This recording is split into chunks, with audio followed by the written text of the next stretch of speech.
এই যে ভাই, দুনিয়াটা এখন খুব সোজা না। সোজা হলে মানুষ বাঁকা হতো কেন? বাইরে সবাই সাধু আর ভেতরে এই যে ভাই, দুনিয়াটা এখন আর সোজা নাই। সোজা হলে মানুষ এত বাঁকা হতো কেন? বাইরে সবাই খুব সাধু দেখায় ভাই, আর ভেতরে ভেতরে তো পুরো হিসাবের খাতা। সত্য কথা বলতে গেলে ভাই, সত্য বলাটাই এখন সবচেয়ে বড় অপরাধ।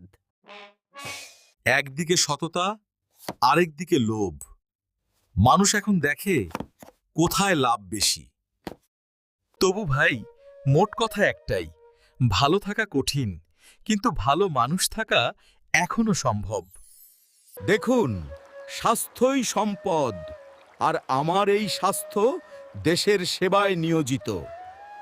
লোকে বলে আমার নাকি বড় ভুঁড়ি। আমি বলি আমার কাছে সত্যি জমানোর অনেক জায়গা আছে।